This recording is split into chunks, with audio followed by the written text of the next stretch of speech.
So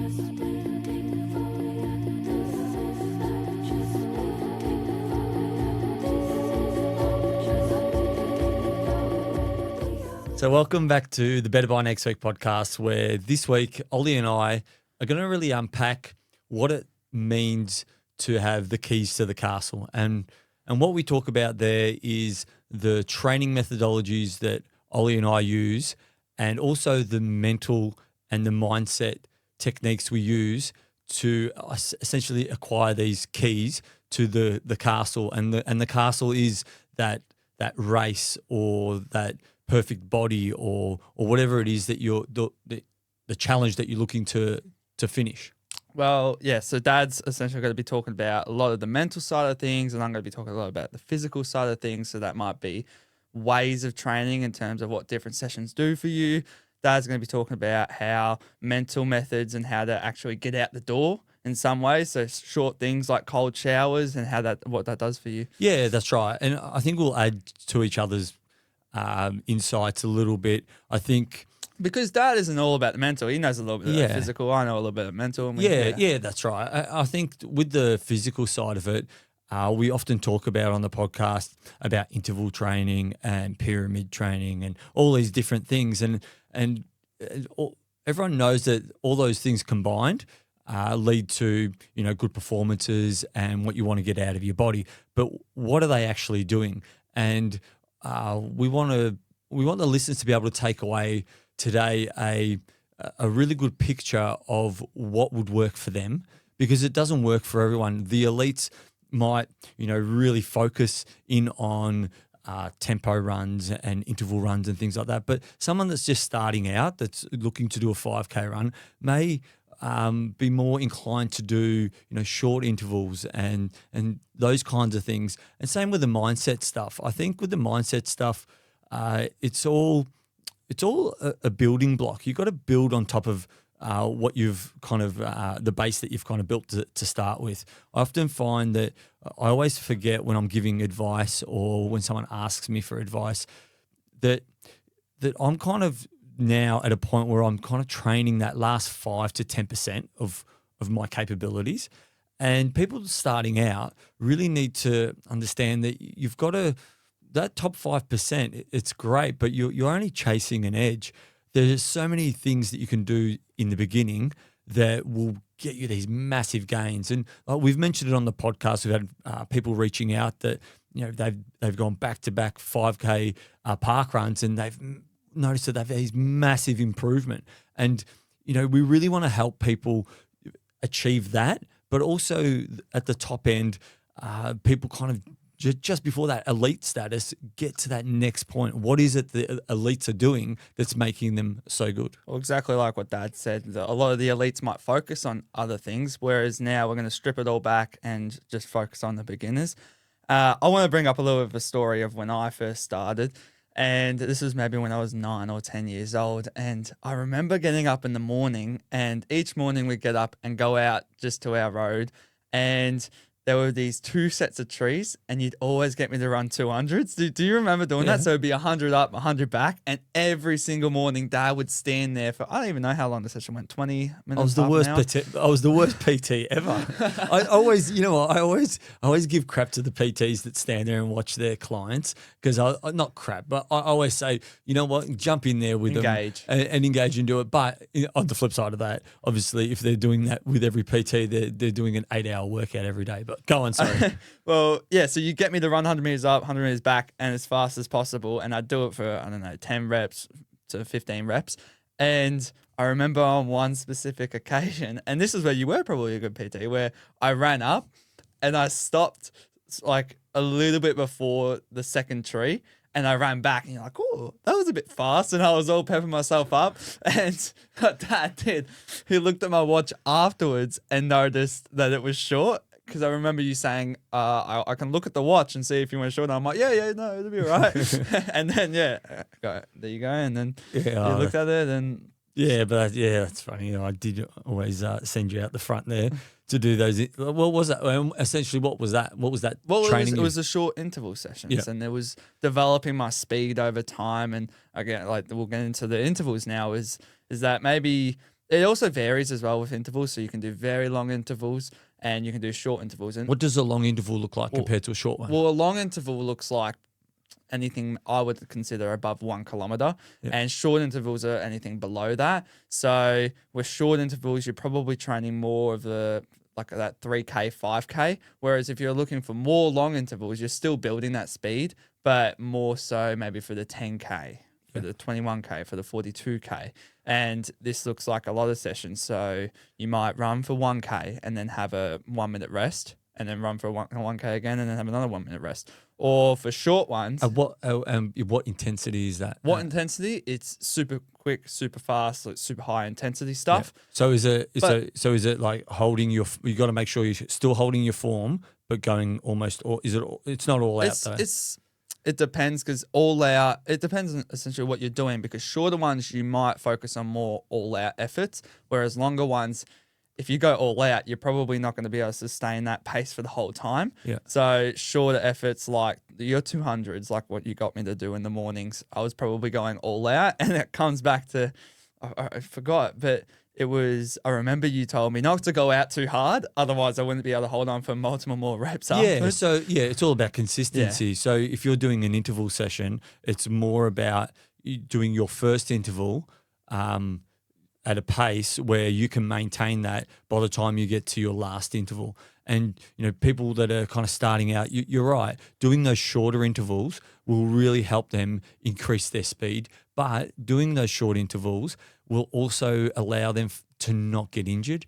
Because if you're someone that's running 5K or 10K and you're trying to do these big 1 kilometer or 1 mile intervals, you can injure yourself. So keeping them short is probably the best way when you're starting out. But if you're looking at doing longer distances and being faster over them, you're going to have to incorporate those longer intervals. I also remember experimenting with only doing intervals throughout one of my training blocks, because I wrapped my head around the ideas that, no, I'm going to do intervals and that's the only thing. I'll ride my bike for cross training and that's it. But too much interval sessions within a week, you're going to get burnt out, and it's not good. It's not pretty. Yeah. But essentially, if you incorporate it with other training methods, it'll get your muscles to be more familiar with those faster paces over time. Yeah. All right. So I guess with a mindset technique that I might use, the mind is essentially like a muscle as well.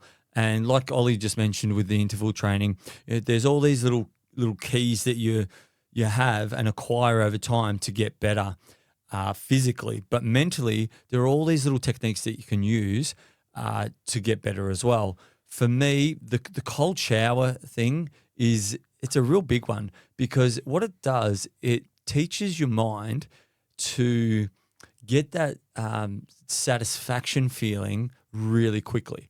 So if you're, say for instance, if I told you to go out for a 20 or 30K run and really get into the pain cave, you're digging deep. That's a long time in the pain cave, and you're more likely to quit sooner. But something like a cold shower, you can teach yourself and teach the mind to be able to be resilient for short periods of time. So you might jump in, have that cold shower for 10 seconds or 15 seconds, and then turn it off. And then you'll feel amazing. So you'll understand that what's going on is that you're teaching your mind to understand that although there's pain there's no pain to come. So essentially, no matter what happens, is that when you're training in a hard spot in training or in a race, you're essentially going through all this pain, and then you'll know that there's going to come a moment where there's no more pain. So with a cold shower, it's a perfect way to teach your brain to be able to do that. With that as well is that also there's actually no pain when having a cold shower, which is a really good thing, especially for beginners as well. There's a pain on different levels, but it's not something like you would experience in running. So it's great for beginners who want to get in that mindset of, oh, this absolutely sucks, because trust me, everybody hates cold showers. It's not just the beginners, it's the elites as well. No one likes cold showers, and it's awesome to improve. But it's about training that mind muscle to to be able to sustain, a little bit of discomfort or pain, but also get a good outcome at the end. And it's a really short little exercise. It's almost like, for instance, doing strides, for instance. They're short, they're sharp, they're a pain in the ass, but you get a lot of satisfaction out of it at the end. So it's a good way of teaching yourself to be able to work through that on a basic level and not going into the pain cave for too long. All right, well, we'll transition to strides now that you say that. Yeah. And although it's not an actual training method, I would say it's more something you add on to training sessions, so add on to an easy run right afterwards. And there's actually been a lot of studies that say it improves running economy significantly. And so what it is basically is a short burst of efforts, maybe 4 to 8 reps right after maybe an easy run. I like to do it. And it'll be for 20 to 30 seconds where you just progressively get faster, faster, faster. And what this teaches you is to hold good form, right? A lot of wasted energy comes from bad form when you're running. So if you're holding really good form at a faster pace, that's super important for you if you want to develop more speed and get faster over time. So that's essentially what strides are doing for you, helping you with that form and getting faster over time. Yeah, and it's only a really short effort, isn't it? So like my cold shower analogy, it's such a short period of time, but you slowly over time become more efficient, and you actually become faster and faster. I found I became faster and faster as the strides progressed throughout. So I would start the strides when I was doing them, and they might be at a 3:30 pace, and then I'd say to myself, I can't go any faster than 3:30 strides, and then next minute, like by the third or fourth one, I was doing 3:10s or 3-minute pace. I'm like, how on earth am I? Just like anything, you warm up into it, don't you? Well, there's that as well, but you're also acquiring more fast twitch muscle fibers. That's what essentially you're teaching your muscles to do there. But also the efforts aren't long enough to create fatigue. So that's another good thing about it, is that it's not like a really fatigue taxing exercise that you can do. Yeah. But yeah, that's a really good description of the strides. So I guess another mind tactic that I use to try and train that mind muscle is it's almost like what it is delaying the thought process behind what you're about to do. Often everyone does this in the mornings. The first thing you do when you wake up in the morning for a training session, what do you do? And I often do it in the afternoons because I do a lot of my afternoon runs, so I'll sit around procrastinating for a bit. But what is it that you're doing? As soon as you think about doing that run, you think, oh, I don't want to do that run. I don't want to do this. So you start this negative self-talk about not doing the run. I've had mates at work tell me that they'll sit in the car out the front of the Yangs and say to themselves, I don't want to go out there. I don't want to do this. And they'll sit and they'll scroll on their phone for half an hour instead of just going out and doing it. So the tactic that I use for this is I completely blank out my mind and I do not think about it at all. What I do is actually think about what I'm doing in the moment. So I'll be laying in bed and the alarm goes off and I know that I'm about to think about, oh, no, I don't want to go out for that run. I don't want to do it. So what I do, I just think, all right, I get up, and then I'll put my shorts on, and then so I keep myself in the moment of what I'm actually doing. So I've got my shorts on. Okay, now I put my shoes on, or I have a coffee. Now I'm having a coffee. Now I'm out, and then I don't think about it, the run itself, until I'm about a mile in, and or about a kilometre or a mile in. So if I'm going from home, there's those white, the 2 white posts. Yep. Right, they're about that kilometre marker from home. Whenever you're going on your local trails, you just know each marker. Yeah, that's right. So I get to that marker, and then I think, is there anything else I'd rather be doing? And then you look to the left, and the sun's coming up from the west, and I'm like, oh my God, this is from the east. From the east. I'm an idiot.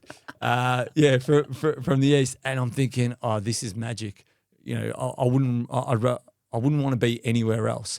So what that teaches you, it may seem insignificant, but during an event or during especially long events, what that teaches you is that when you're in pain and you don't want to be doing that thing, just it teaches you to come back to the moment, to say right foot, left foot, right foot, left foot. Yep, I'm doing this. Okay, I'm drinking my drink out of my drink bottle. Now I'm having something to eat. Oh, look, there's the person in front of me. Oh, I can hear the sound of their footsteps. I can do all those things. So what ends up happening is it passes that time of discomfort, and then you can work through that, because on the other side of patience is that moment where once again you're enjoying it, and you'd rather not.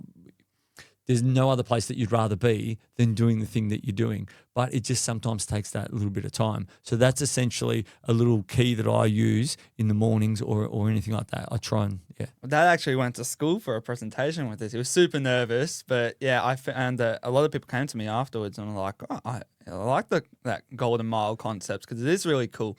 But going back to what you said about the steps, I got myself into a moment the other week on a run where I was really struggling and I wanted to distract my mind off of the pain. And I just kept thinking, you know what? Like, running is just such a simple sport, because at the end of the day, it is. And I'm like, all I do is put this foot there and then this foot there. And that's all I thought about was the actual individual steps I was taking, like just right foot, left footing it. And I got through the session. Yeah. It's funny how you take your mind off things I often and do break that. it down. I often do that at the end of some of my runs as well, where I'll be running and I'll be super focused. I almost channel Jim Walmsley in these moments, because I watch his form and how he runs, and you can almost see him willing his legs up and down, right leg, left leg. And at the end of my runs, if I'm struggling a bit and things are numb, because normally that's what happens, you can almost will your body to do the thing that you want it to do, past the pain and past all those things. So your mind is saying, no, we're going to go left. And you'll do it. Try it out next time. When you're really in pain, just try and will your body to do the movement instead of think. Because obviously you're doing the movement subconsciously when you're running. But when you're in a lot of pain, you're very conscious of that pain. So try and, instead of saying to yourself, oh, I've got to slow down, I've got to back off because I'm in pain, actually be conscious of the movement that you're making, and then just do it. It's just like flapping your arm up and down. It's this exact same thing. You're making it happen, but in that moment. I could watch Jim Walmsley's all day running. I don't know. It's just so mesmerizing watching him running in the mountains. He's epic. But a thing that Jim Walmsley has definitely done is the easy runs. Yeah. Of course. Like, the easy runs are like the best thing to build your aerobic base, essentially, and build that endurance for longer times. So you can incorporate easy runs into longer runs, or you could have shorter easy runs. So it's very varying of what you can do with that. But I like to have my easy runs as recovery days, because it's not as stress amplifying on your muscles in a way where you can almost just go out. And it's also a rest on the mind, and we might just transition to that afterwards, is that when you're running, you're not focusing on anything, you're just enjoying your time, and you're giving your muscles a break from the hard work that they've been doing from the sessions prior. So that's how I like to look at my easy runs. But again, it goes back to building that aerobic base and the endurance as well. Yeah. Do you think that a lot of people fall into the trap of thinking that these long runs, or these easy runs essentially, that they're not doing any work because they're not hard? Yes. And I also think people fall into the trap of, because it's not hard, they make it harder, where everything has to be hard. But that's not the case. And that's something that I am guilty of. Yeah. Do you reckon it's like the Goggins effect? Yeah. Like Goggins and Cam Hanes and all those guys, like, they're amazing athletes, but they go at it so hard. And it's almost like when you see someone on Instagram and they show this perfect life on Instagram, and behind the scenes, it may not be all that perfect, but what you see on Instagram, and then everyone thinks, oh, why is my life not like that? But that's not the truth. That's not real life. And often when you're seeing these some of these athletes and some of these people pushing to their limits, that's not them all the time. Even me at King of the Hill the other week, people are seeing that and thinking, oh man, this guy, he must be pushing all the time. And that's not the truth. I still sit on the couch. I still occasionally watch some TV. Have some ice cream. Have some ice cream or whatever it is, because but I'm not. You don't document that because it's just But I mean, when people see these people going so hard, they think every session has to be. I have to crush every session, and you run into injuries and burnout. Burnout's a big one, but Well, yeah, again with the easy runs is that it actually prevents your injuries. You're still under the surface of everything. You're still working. The muscles are still working. They're still building that aerobic base, even though you might not feel it physically. Yeah, it's still how many easy runs do you reckon a week is probably the best? If you're a person that runs, say, 3 to 4 times a week, out of those 3 or 4 runs, how many of them should be easy? 1 to 2. 1 to 2. At least have 1 in there. Yeah. Because well, you got to have at least 1. Of course. Because if you're otherwise you're David Goggins. All right. But we'll go into the mental break of so mental side of easy, I suppose. It's something that I do is it starts off as easy, but you very slowly. It's like boiling a frog in water. So you'll go for that long run, and it's easy, and you're feeling okay, and things are going good, and like Ollie said, it's easy on the body, and it stays easy on the body. Normally, your heart rate will always stay low during these sessions where I'm trying to build that mental resilience. And what happens is there comes a moment where you're either you've had enough because you're bored, or you're starting to feel this pain that it's an all body pain, and you're kind of entering that pain cave zone. And what you're essentially trying to do in those moments is to try and stay in that moment where it hurts for as long as possible. And you may only stay in there for 5 minutes, but that's you felt that moment for 5 minutes. But sometimes and what I tend to do is I'll try and create a loop where I've got to get back home, and I have no choice to stay in that moment. And what you're trying to replicate here is in races, when things get really, really hard, are you going to quit? Are you that, and also experiencing that pain, that all body pain? And what are you going to do? What are you made of? What are you mentally? Are you able to push through? And essentially, you're training your mental muscle to understand that you're not going to die, right? If you don't stop, you're not going to die. Nothing's going to happen. So you push through that and you stay in that zone. And it's almost like you find a part of yourself that you didn't even know existed. This part of you that just is a bit of a quitter, that doesn't want to do it anymore, that has had enough and is asking themselves, why do I put myself through this? But at the end of the day, you put yourself through it so that on race day, you're ready to go. And when that quitter arrives, you understand who that is, that person in you, so that you can work past it.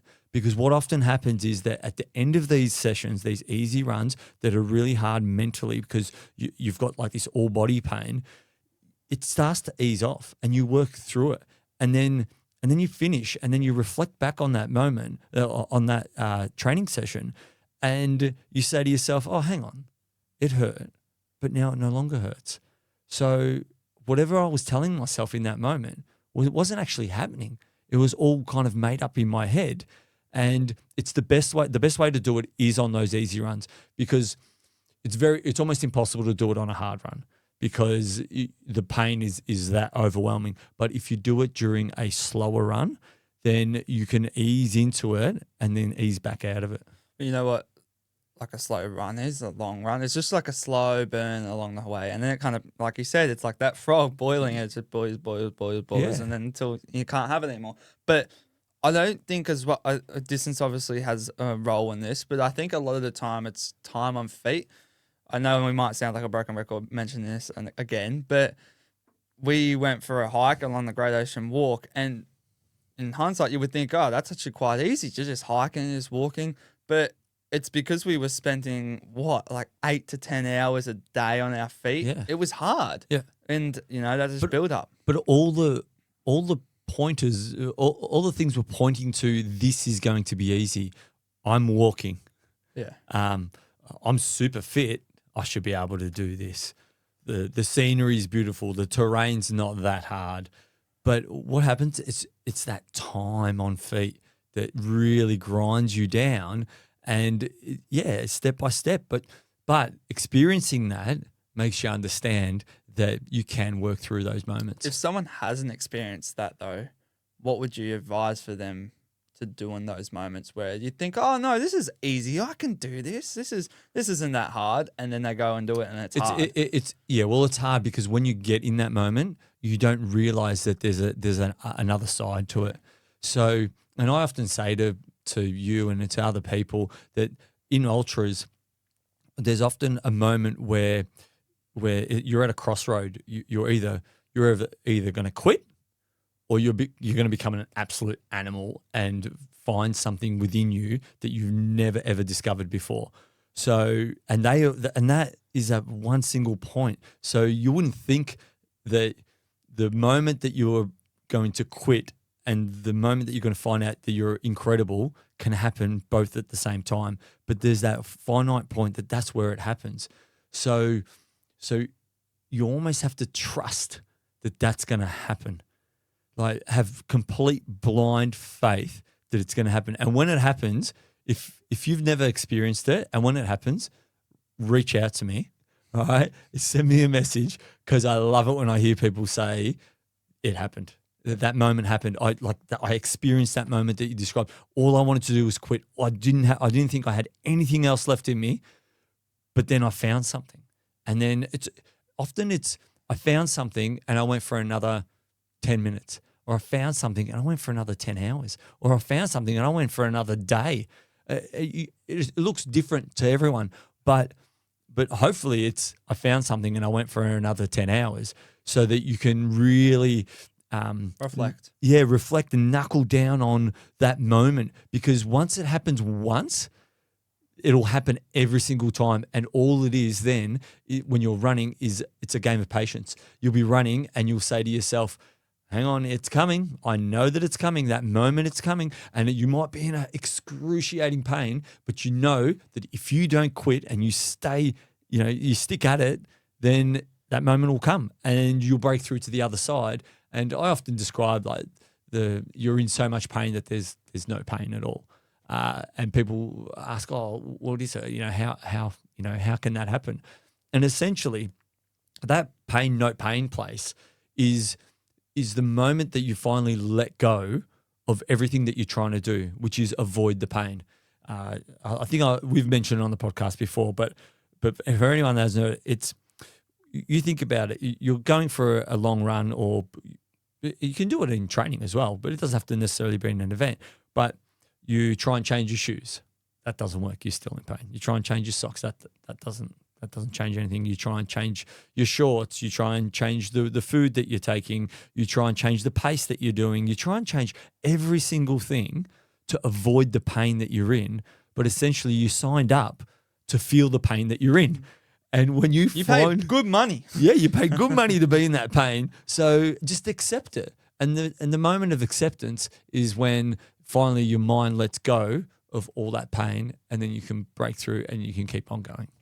Another session that I think as well is that you're thinking, oh, I can't go any further, and then you go further, is progressive and pyramid sessions. I always find that, where I'll break it down really basic. So with a progressive, you're basically just going, it can vary. So it can be 1 kilometer, 2 kilometers, but each mark you hit, so say it's 1 kilometer, so 1 kilometer, 5-minute pace.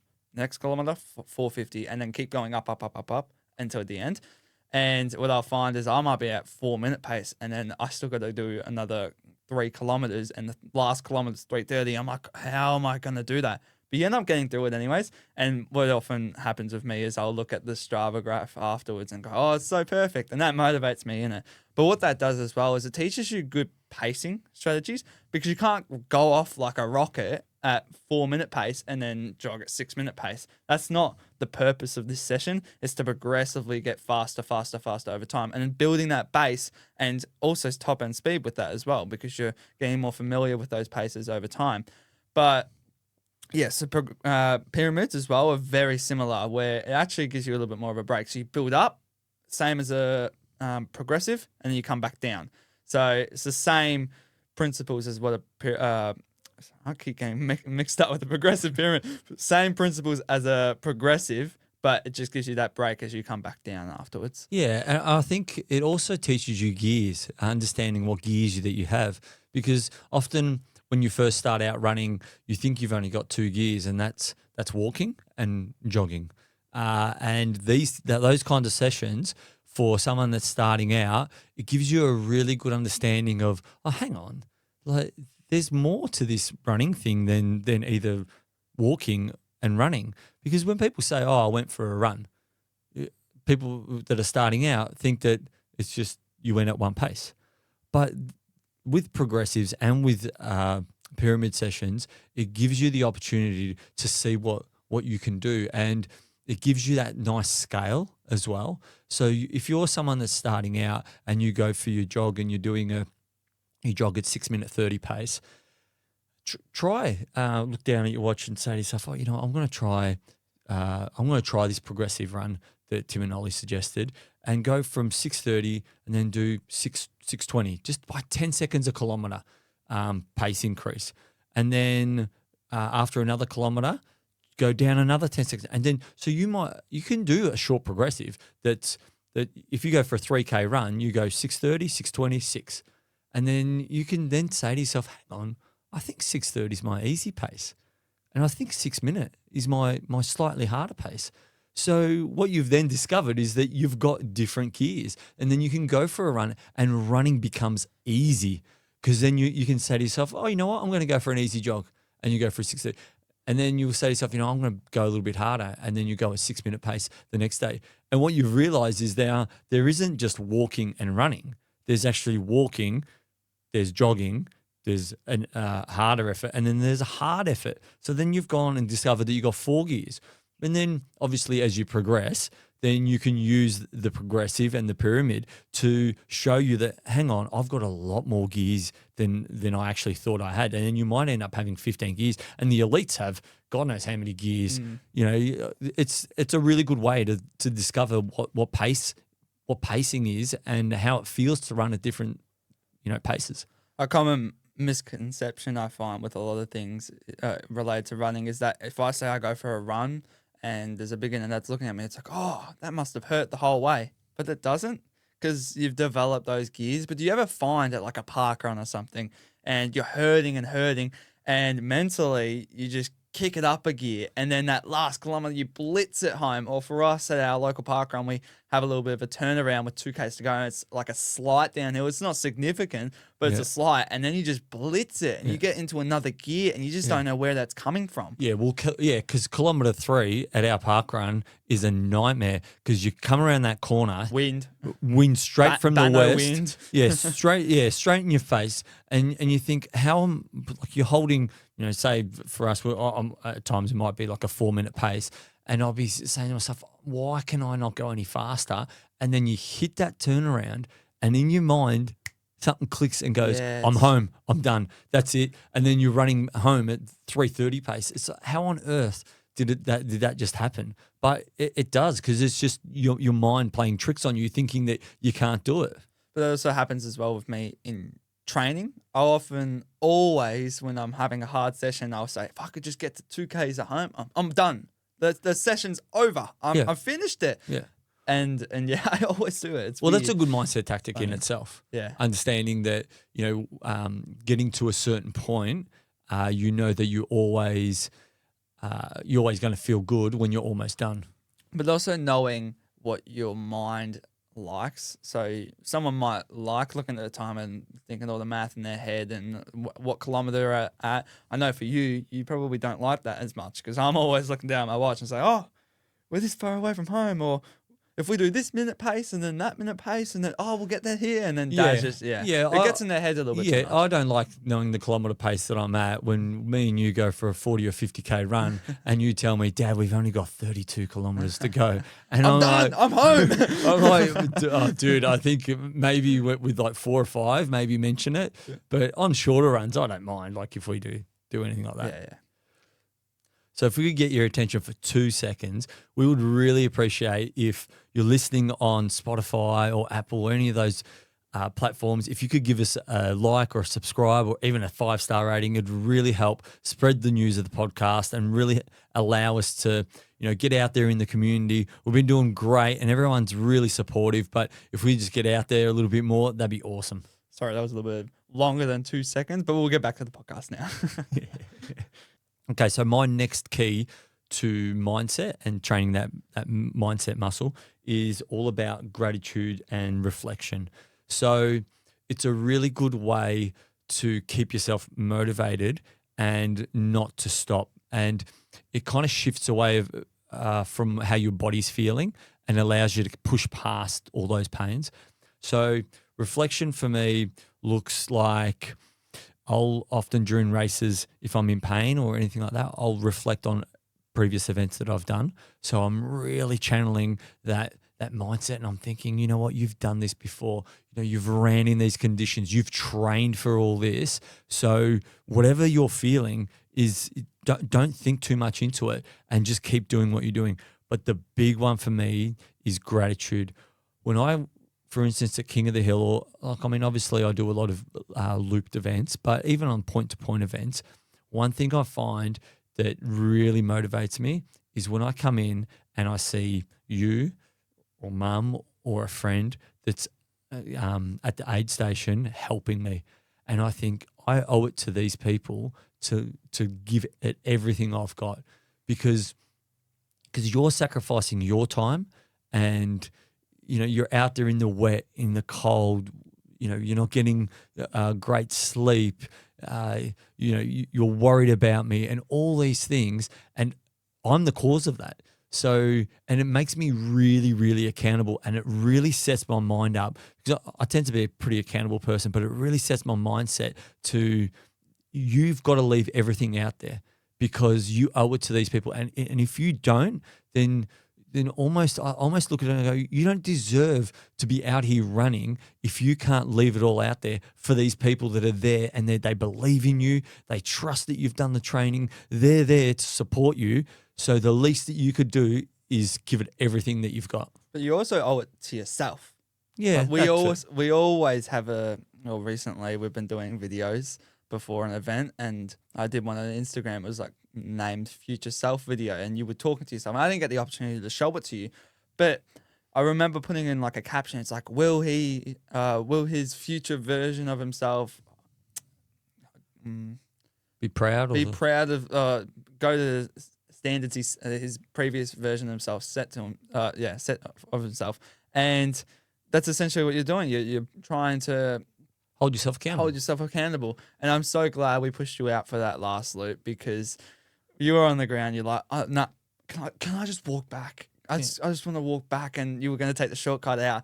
And I remember Joel was like, he said something along the lines of like, you finish what you start. And that's what you do. You keep yourself accountable. That's who you are. But in that moment, you were obviously vulnerable and didn't want to do that. Yeah. But at the end of the day, what are you now? What are you proud of? Oh, I'm proud. I am so proud that you guys pushed me out in that moment because there would have been that what if. What if I had finished that loop? What like there are no what ifs because I found out. I went and I finished that loop and I held myself accountable and without you guys there, it may have very well that loop, finishing that loop was essentially for you guys because you guys pushed me out there. You said, keep going, you can do this. And it allowed me to finish. And at the end of the day, that's what you got to do. You've got to train your mind to finish what you started. And when you promise yourself and when you because you promise it to the people that are in your aid tent, your crew. You don't say it to their faces, but when you toe that start line, you are subconsciously promising those people that you will give it everything you've got. Because guess what? They're promising you that they're going to help you and they're going to give it everything they've got. So that is the most beautiful thing that you can do as crew person and competitor, and have that moment to say, we're going to both give it everything we've got. And wherever the cards fall, well, that's where they fall. And you walk away, patting each other on the back, big smiles on the face, hugging and saying, you know what, we did it all. We conquered the mountain. Keeping on the King of the Hill topic, hill repeats, another big training method. And what it usually does for you is that it helps you improve your form significantly. So pumping those arms, I often find that when I'm running up a hill, I'm always pumping the arms because I'm just doing anything I can to get up this steep hill. And you're also keeping your chest forward because you're leaning forward when you're running. But another big thing that it does for you is that it improves your VO2 max. So you're doing these hard efforts without having such a high injury risk. Because so what does VO2 max, for the person that doesn't understand VO2 max, not so much what it is, but having working on your VO2 max, how does that help you as a runner? Well, I don't want to get too sciencey into it, but Well, you don't have to get sciencey, but you got to get more sciencey than it's going to make you better. Yeah, okay. Well, so somewhere in between the scientist and the it's going to make you better, we'll be I'll fine. try to be as basic as possible. So it's the maximum amount of oxygen that you could breathe in, then your muscles use, and then breathe out. So that's basically what VO2 max is. And more oxygen in your blood? More oxygen, you use that for energy. More oxygen in the blood, transfer it to the muscles, and they use it for energy. Okay. So obviously, the higher your VO2 max is, so this is measured in milliliters, and so if you, for me, I think I got mine tested at school one time. It was like 63. So I have 63 milliliters per kilo body weight, and yeah, so that's what you use. You use your oxygen for those muscles to use for energy to obviously power you up a hill, but that can also be trained through intervals as well. But that's more higher risk of injury because the impact is like heavy load and a lot of stress on the muscles. Whereas when you're just in general running uphill, you're not using as much. There isn't as much stress on the body. So yeah, that's a really good way of putting it. It's almost similar to the analogy where we had doing cold showers versus your long run, super long run mental training, because that's really good and it'll get your mental strength up really high. But doing it too much can also break you mentally and make you burnt out mentally. Whereas a cold shower, it's short and sharp or whatever it may be, and it's a little bit more gentle on the soul essentially. But with, like you said, with the hill training, it's less impact, but it does boost your VO2 max. Yeah.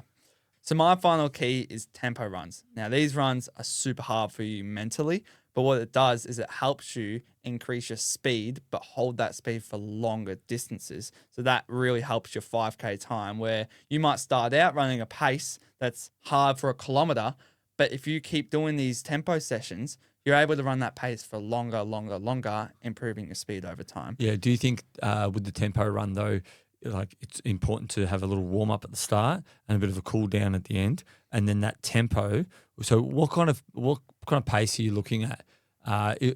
Let's talk about effort. I think it's easier to talk about effort because we throw out all these paces and people are going to get confused that I can't.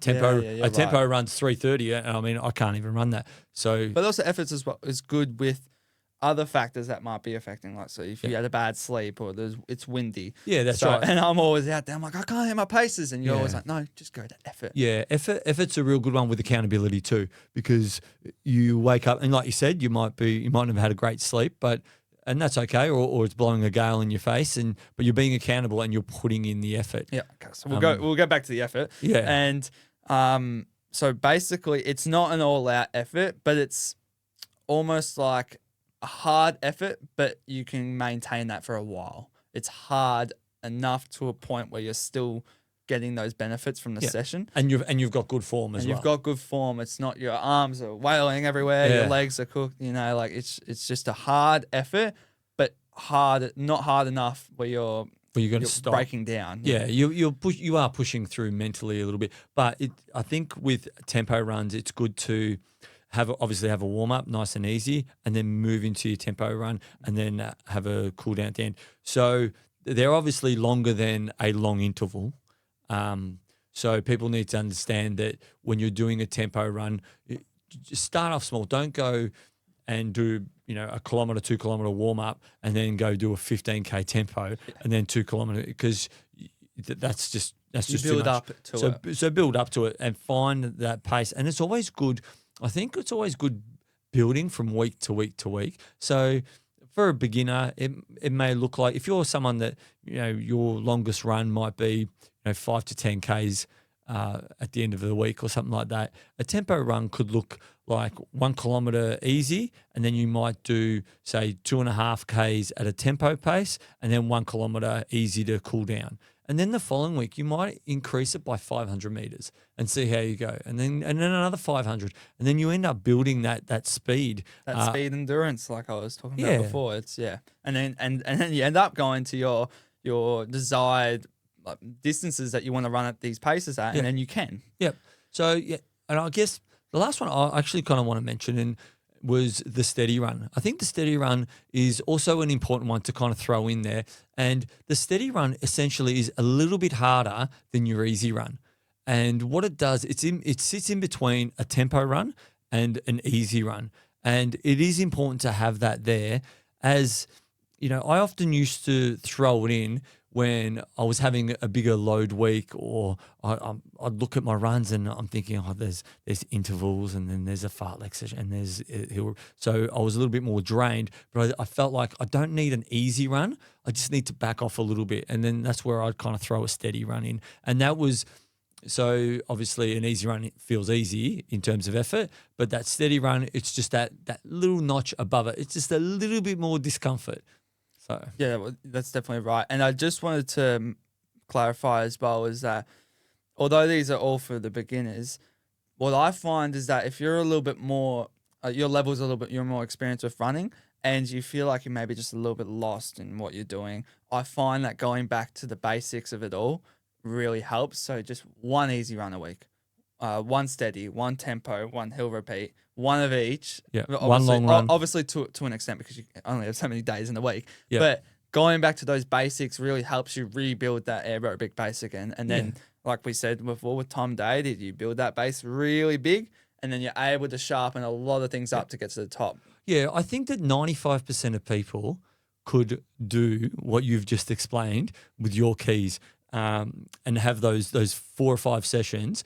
And even if you mix it out, so, 1 week you might do a steady, and then the following week you might do a tempo in replacement of that. And I think that is the key to building that perfect castle and having the body that you want to be able to perform on race days. Another thing, you might be looking at all these elites like, why are they doing these fancy sessions like double thresholds and all these fancy sessions, right? It's because they've done the base, right? Yeah. And now they're working on those things at the top to sharpen those things. So that looks like the double thresholds, the longer intervals. It's because they've done the work. And that's why the elites' efforts might look so much like they're faster, but it's easy for them. So they might be running 4-minute pace as their easy pace, but it's because they've developed so much over time. It's because they've done all the easy, the steady, the tempo, the intervals, the progressive, the hill repeats, the strides. Yeah. They've done all that to build that base and then get up to the top where you can start fine tuning things. Yeah, 100%. And I guess my last key when it comes to mental is to make sure that you reward yourself for good work. I think that there's the whole Goggins effect, which is there's nothing wrong with it. There's absolutely nothing wrong. I've got some really good friends that's their approach to training. That you callous the mind and all that stuff. And I sometimes do those kind of things, but it's really important to be able to rest that mind as well. To say, hey, it's okay to have a day off and not beat yourself up for it. It's okay to, push hard this day and then, say to yourself, I'm gonna take it easy because I need it, kind of thing. So the pat on the back for the mind is really important, or else you will burn out. I always found that I could run on a burnt out body, but I could never ever run on a burnt out mind. So you've got to really make sure that you take the time to relax. Go and spend some time with some friends. Go and, go for lunch with your wife and completely disconnect from running and all those things. If you're someone that's super accountable, it's very hard. I'm super accountable and I always want to get it perfect. And I've always fallen in the trap of almost getting on that real on that edge of burnt out. And I hate it. I hate myself for it because it's not where I want to be. And it's at those times, go for a walk when the sun's going down, really relax, let the mind rest. And so that when you do hit a training session, that you're prepared for it and you're ready to go and you're motivated, because it goes a long way for having that initial intent and saying, I'm going to crush this session. And then you tell your body that it's going to crush it. And 9 times out of 10, it'll just get up for you. I'm gonna agree any more than what you just said. Like, a lot of people think it's the legs, it's all physical. That's what running is. But no, there's so much more to it, and we haven't even like touched the waters of what we're capable of in terms of your mind. It's There's endless. so much to the mindset stuff. There's so much to it, but I guess we kind of touched on today a few of the keys that you can kind of take away that really build a good base and a solid base to becoming a good athlete and a good runner. So those sessions that Ollie described and some of the mindset techniques that I use, if you incorporate those two things, and not to say that you've got to do them all, but if you take a few here and there, then what you'll find is that it will be easier. And being consistent over time is the key to a lot of these things. I did mention on previous week's episode a big quote, right? And it was supposed to be for this week's episode, but unfortunately we used it last week's episode because it was just convenient. Yep. So we're going to actually introduce a new segment into our podcast, and it's going to be, God, I actually forgot to, I'll get back to you guys about what it's going to be called, because I forgot I forgot to make a name for it, but it's going to be like a quote. How about this, right? How about our listeners can name the segment of the podcast where we have a quote every week, all right? And whoever names the segment will send them one of those epic Better By Next Week hats that you've got on. We also have a bucket hat. We also have a bucket hat if you prefer a bucket hat. Yeah. So whoever messages in on or even comment on our any of our reels or anything like that, and the best name for this segment of the podcast, we'll send you a hat for free. That's a good idea. Yeah. Okay. So I want you to go first because mine's a bit long. Oh, is it? Yeah. Oh, well, mine's a little bit long too. I really like this one. Okay. This is from Dean Karnassus. I thought that this is epic. So if you want to run a mile. If you want to experience a different life, run a marathon. If you want to talk to God, run an ultra. And I absolutely love that quote. I remember when I first seen it, I thought, yeah, he's 100% right. Because it's like what it shows is that progression of being a runner and what it actually means at the end. Because often I've mentioned on the podcast before that before I started running, I remember driving home from somewhere with mum and seeing someone running on a Sunday and looking at them and going, oh my God, couldn't you think of anything better to do than go for a run?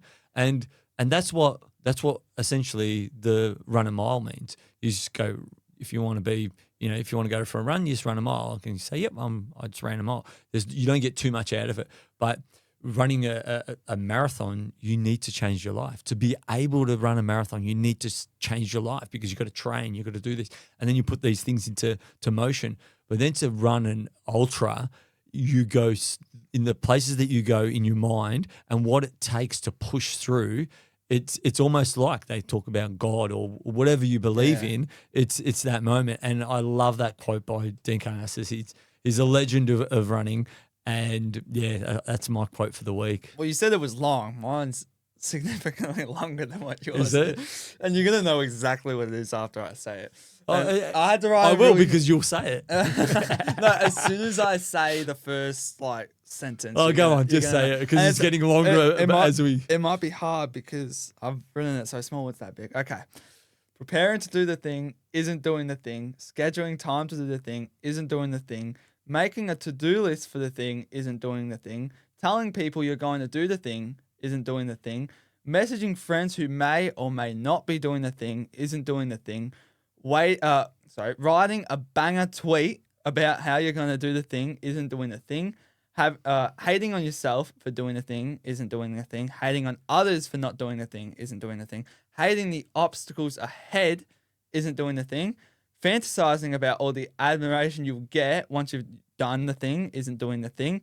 well, this is getting tiny now. Reading about others doing the thing isn't doing the thing. Reading about how to do the thing isn't doing the thing. The only thing that does the thing is you doing the thing.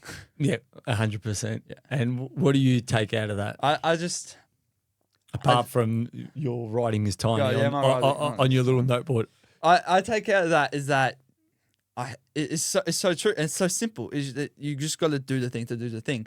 Nothing else is going to do the thing other than doing the thing. I don't know how to explain it in a way. It's like don't Procrastinate. Don't procrastinate. Don't bother.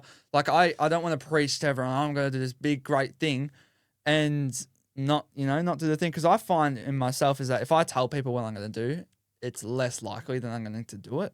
I don't know why I just live like that. I just like to keep it to myself and do the thing.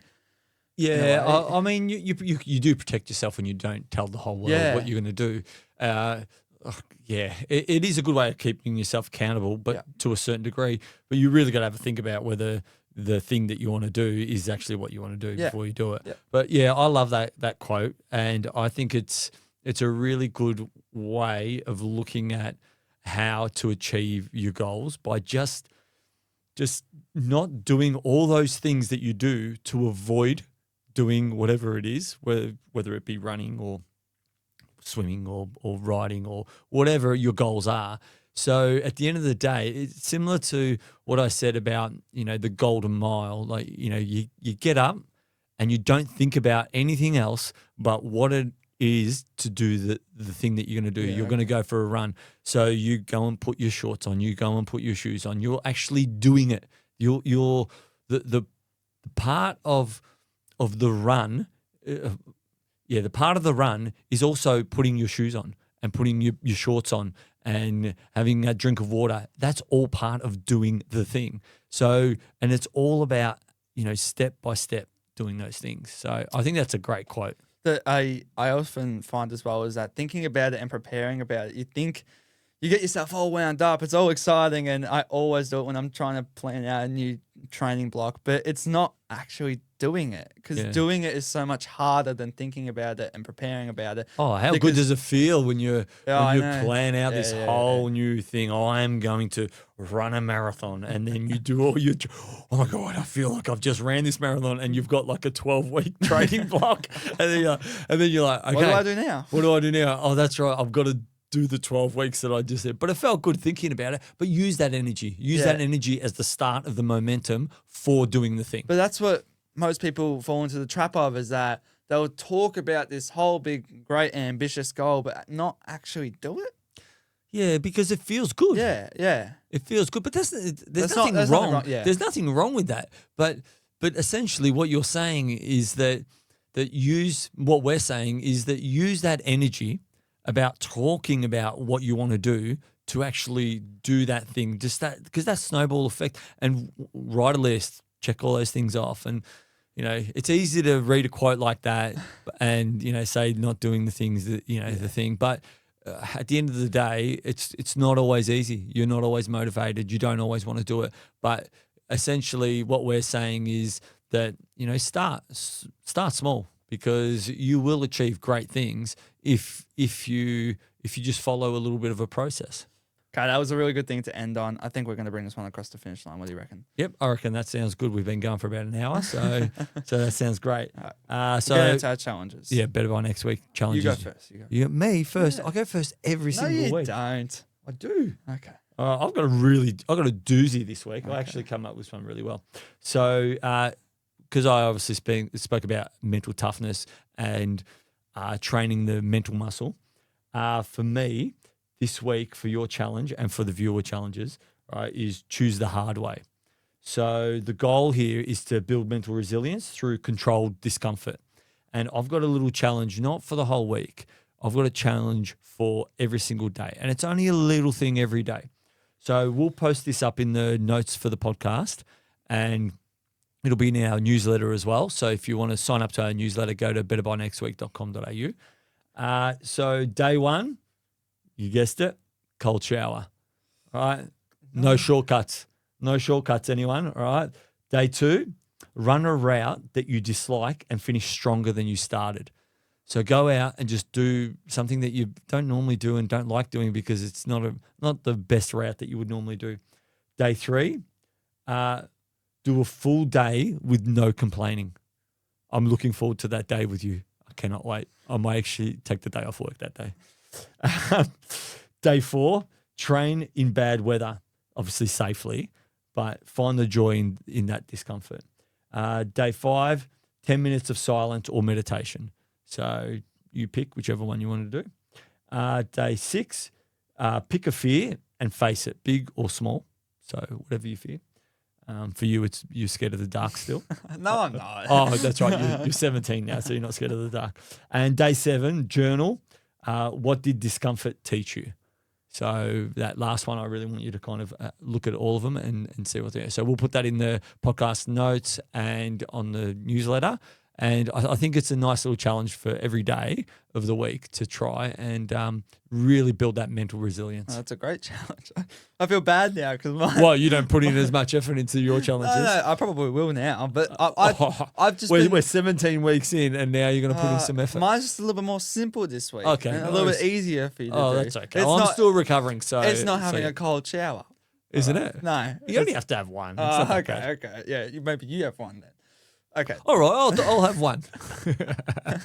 Okay, so I've been experimenting with something recently, and it's been drinking water.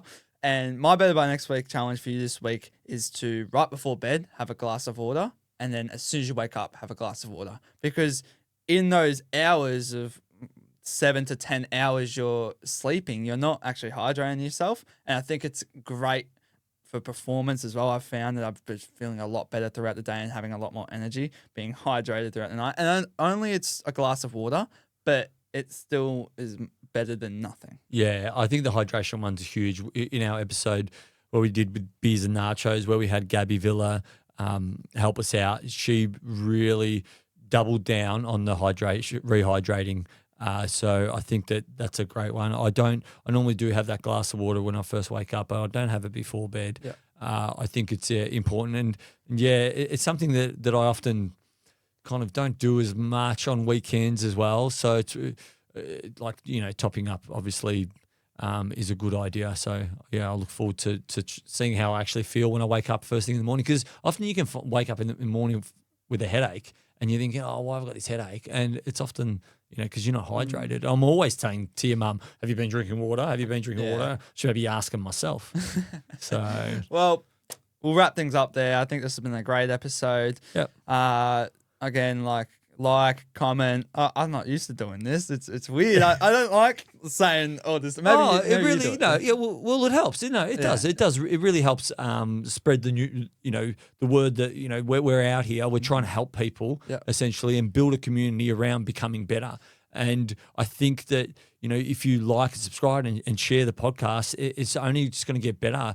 We've mentioned it in a couple of podcasts that, we're going to get some sponsors on board. We've got some really epic things coming up where we've got some brand partners coming on board. And essentially all that stuff is going to go out to the community where we're going to give out everything that we get. So, the more reach we have, the more people we can obviously reach out to and say, hey, look, we've got this podcast. We've got so many people listening and sharing and loving the content. Those 5-star reviews and sharing really does help. And part of that as well is we're going to introduce adding a post each Wednesday, and it's going to be just a Q&A so that we can, in a segment on our podcast, we're going to just do a quick rapid fire question and answer. And obviously just helps out the community with any questions. Yeah, and a lot of the time, we find that there's a lot of questions that go unanswered on some of our podcasts, and some of the things even pull us up if we've actually said something that you think, I don't know if that's the greatest advice, it might be wrong. Let us know, and we're more than happy to address it in a following as well. Yeah, we're happy to learn as well and address it in a following podcast or anything like that. But we'll just leave it there, and enjoy your runs this week, and. We forget to say that, but enjoy your runs. Yeah, enjoy your runs, and we'll see you again next week. See ya. Yeah.